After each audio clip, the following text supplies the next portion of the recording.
People love the version of racism that lives in a single person's mouth. A slur, a tantrum, a villain you can point at and say, "That's not me." Because if racism is just one loud idiot, then everybody else gets to stay clean. No accountability, no awkward conversations, no risk, just vibes and distance. But racism in America doesn't survive for centuries because of a few loudmouths. It survives because of systems, and the people who benefit from them, and the people who witness them, and say nothing. And yes, I said it. Silence performs like consent, because if you watch it happen, gasp, record, whisper, and do nothing, you're not neutral. You're part of the environment that lets it keep happening. And I'm tired. Not, I need a nap tired. I'm tired in my bones. I'm tired of watching people treat racism like it's only real when it's dramatic enough to trend, but too much when it's detailed enough to change anything. So today, I'm not here to comfort anybody. I'm here to be accurate. This is systemic racism. Not just a feeling, not just a history lesson, not just a personal insult. It's a structure, a machine, a pattern of rules and habits that keeps producing the same results, no matter who claims they're not racist. And if you want the truth, that machine has a target. Who? Who does systemic racism target? Black people, period. Not the wrong kind of black people. Not only the poor ones, not only the dark ones, not only the ones who act a certain way. Black people. And the proof is not a debate topic. The proof is outcomes, housing, education, healthcare, policing, sentencing, employment, wealth across generations.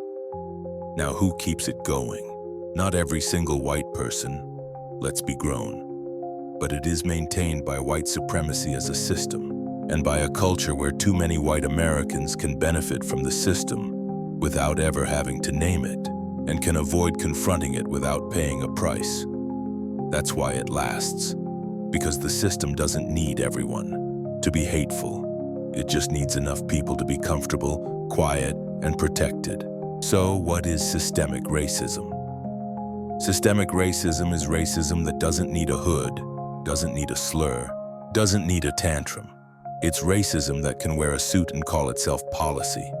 It can smile and call itself professionalism. It can deny you and call itself the market. It can erase you and call itself neutral. It's racism that's learned, repeated, and defended through routine. And if you're wondering why people get so defensive, here's why. If racism is a system, then it isn't just about bad feelings. It's about stolen opportunity, stolen wealth, stolen safety. And that means the system has beneficiaries, and beneficiaries hate receipts. When? When did it start? Not when someone says the N-word. It started when black bodies were turned into property, and the economy learned it could run on theft and still call itself righteous. Then slavery ended, and immediately, the country said, okay, how do we keep the control without calling it slavery? So you get black codes, vagrancy laws, forced labor through incarceration, terror through mobs, segregation as policy, exclusion as local control, then redlining, then contract buying, then predatory lending, then mass incarceration, then tough on crime. Then school funding is tied to property taxes, then good neighborhoods and bad neighborhoods, then professionalism and culture fit, then algorithms trained on biased history pretend they're objective. It mutates, it updates, but it doesn't disappear. And people will say, that was a long time ago. Meanwhile, I'm on public forums in today's America getting called slurs for having an opinion. And here's the part that matters. The slur isn't even the whole story. The whole story is the silence around it. How many people came to my defense? 0. So don't tell me not all like that's a victory. If you're never willing to speak when it happens, you're not the solution. Where does systemic racism live? It lives in places people don't want to look because it makes them responsible. It lives in housing policies and zoning maps, lending decisions and appraisal values, school budgets and district lines, hiring networks and referrals, policing priorities and discretionary stops, sentencing gaps and plea deals, medical bias and maternal outcomes, Media narratives that frame blackness as a threat and whiteness as the default. And yes, it lives in online spaces where slurs fly freely and moderation somehow always finds a way to police. The person naming racism instead of the racism itself, it also lives in people's social circles. Because racism is often not what people say in public, it's what they allow in private. That's why the conversation always gets dragged into tone. Because tone policing is a form of control. If you can make the victim sound too angry, you never have to talk about what made them angry. Why? Why does it happen? Because equality costs something, not to the oppressed. We've already paid. It costs the people who have been overserved by the system. And a lot of people are terrified of what equality means, because they think it means losing something that they call normal. Here's the truth nobody wants to say out loud. When you're used to being centered, equality feels like disrespect. When you're used to advantage, fairness feels like attack. So instead of sharing, the system trains people to defend comfort. It teaches, don't admit the past because then you might owe something. Don't teach the full history because then the myth breaks. Don't name the beneficiaries because then the innocence costume falls off. W.E.B. Du Bois said, "The problem of the 20th century is the problem of the color line. And we act like the color line expired with flip phones. It didn't, it just got better branding. How? How does it keep going? Through three main engines. 1. Policy rules create outcomes. Outcomes create common sense. Then people call the results culture. A neighborhood gets deprived of investment for decades, then someone points at the deprivation and says, see? That's just how they are. No. That's how policy shaped the environment. 2. Narrative control. If you can control the story, you can control what feels true. Erase black contributions, minimize black suffering. Teach slavery like a sad event instead of a wealth engine.